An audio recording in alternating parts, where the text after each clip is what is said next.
Hello दोस्तों, मैं आपका दोस्त डॉक्टर कमल मित्तल। आज हम बात करेंगे किडनीज डिजीज़ की कि किडनी डिजीज़ के अंदर क्या डाइट लें। सबसे पहले तो देखो दोस्तों, किडनी डिजीज़ के 3 प्रमुख कारण होते हैं कि किडनी फेल क्यों होती है। किडनी फेल होने का पहला कारण होता है शुगर और बीपी का बढ़ना। इन दोनों की वजह से किडनी फेल हो जाती है। दूसरा कारण क्या होता है, आईजीए नेप्रोपैथी, जिसकी वजह से किडनी फेलियर में जाती है।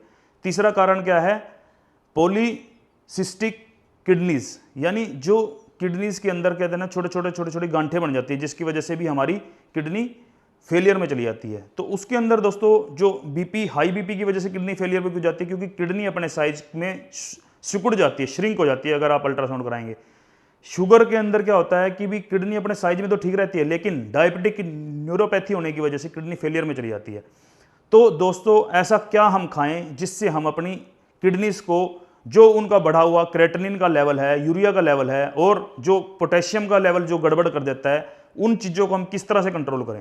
सबसे पहले हमारा ये जानना जरूरी है दोस्तों कि क्रेटिनिन का लेवल बढ़ता क्यों है हमारे बॉडी के अंदर। क्रेटिनिन का लेवल हमारे शरीर के अंदर एक्सटर्नल तौर पे अगर देखें तो, अगर हमें ठंड लग रही हो, अगर हम एक्सरसाइज कर रहे हो, अगर हमें मान लो ये लगा लो कि भी शिवरिंग हो रही हो, तो उस दौरान में हमारा जो क्रेटिनिन का लेवल बढ़ जाएगा। और दूसरा कारण क्या रहेगा दोस्तों, जब अगर हम एक्सरसाइज करें, यानी जब हम मान लो जो हमारी पेशी हैं, पेशी जितना ज़्यादा काम करेंगी उस वजह से हमारा क्रेटिनिन का लेवल बढ़ जाता है। तो इसके लिए सीधा सीधा सा बात है कि पेशी बनती किससे है, पेशी बनती है हमारी प्रोटीन से। तो जो भी किडनी फेलियर का पेशेंट है, जिसकी किडनी में दिक्कत आ गई है, जिसका यूरिया क्रेटिनिन का लेवल बढ़ गए हैं, तो उनको क्या करना है दोस्तों, उनको high rich protein diet avoid करनी है, यानी नहीं लेनी। उनके अंदर लो रिच प्रोटीन डाइट में कुछ एक चीज़ें ऐसी ले सकते हैं जो आसानी से पच सकें, जैसे मूंग की दाल है, मसरी है, ये ले सकते हैं। अदरवाइज रिच जो सोर्स हैं प्रोटीन के, वो बिल्कुल भी नहीं लेने, क्योंकि वो क्या करेंगे, वो हमारी पेशियों को ताकत देंगे, जिस वजह से क्रेटिनिन का लेवल बढ़ जाएगा।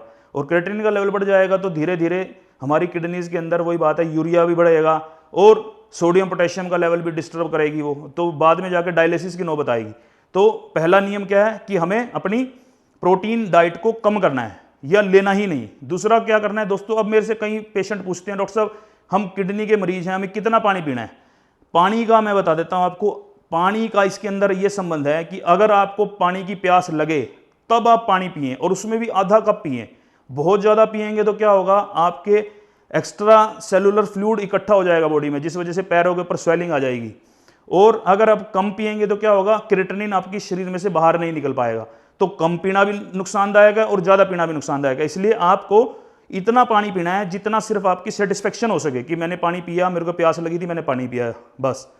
अब दोस्तों जैसा कि हमारा आज का टॉपिक था कि हमें क्या डाइट लेना है और क्या नहीं, तो सबसे पहले मैंने बता दिया प्रोटीन नहीं लेना। तो इसका मतलब आपने जितनी भी प्रोटीन रिच है, जैसे पनीर है, सोयाबीन है, चने की दाल है, छोले हैं, राजमा है, ये नहीं लेने।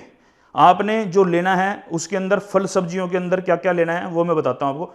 जितनी भी चीज़ें ज़मीन के नीचे लगती हैं, जैसे क्या क्या, आलू, कचालू, और इसके अंदर जिमीकंद और शकरकंदी, अरबी, ये बिल्कुल भी नहीं लेनी आपने।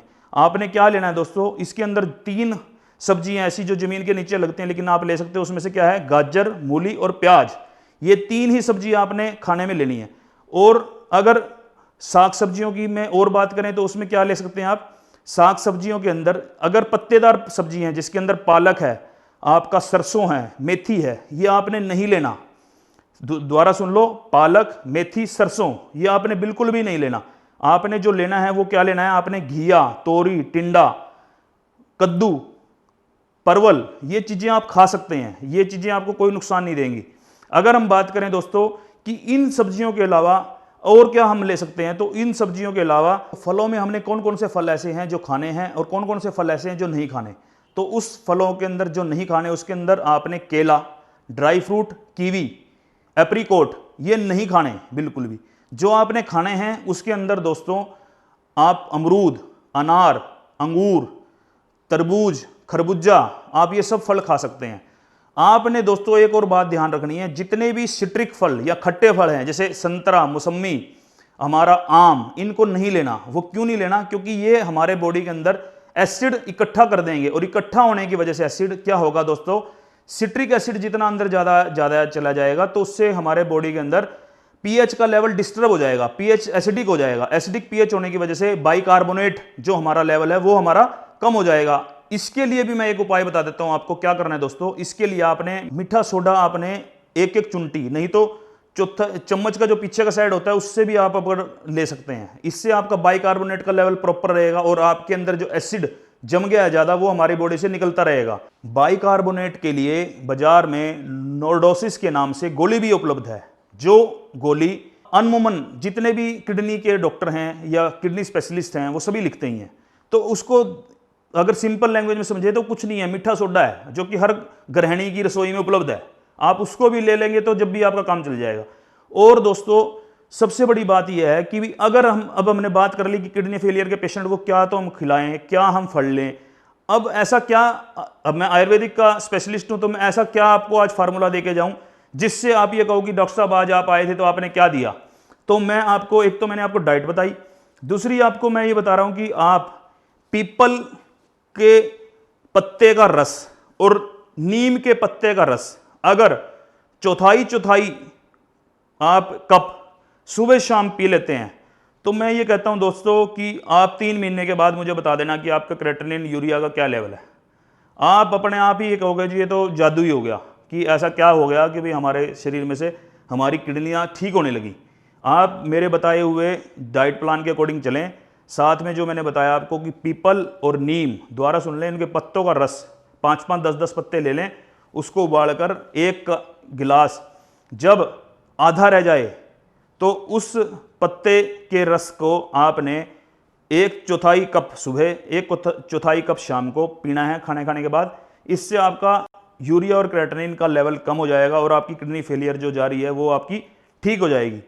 और इसके अलावा हम किडनी फेलियर की मेडिसिन यहाँ से भी अपने सेंटर से देते हैं, जो कि आप नीचे लिखे नंबर से हमसे मंगवा सकते हैं। आज जैसे हमने किडनी फेलियर के लिए डाइट प्लान का समझा और उसके बारे में ये समझा कि हमने क्या घरेलू उपाय करना है, उसी तरह ही अलग अलग बीमारियों के लिए मैं बार बार आपके पास आता रहूँगा अलग अलग टॉपिक के साथ। आप मेरे चैनल को बार बार सब्सक्राइब करते रहें, देखते रहें। जय आयुर्वेद, जय भारत।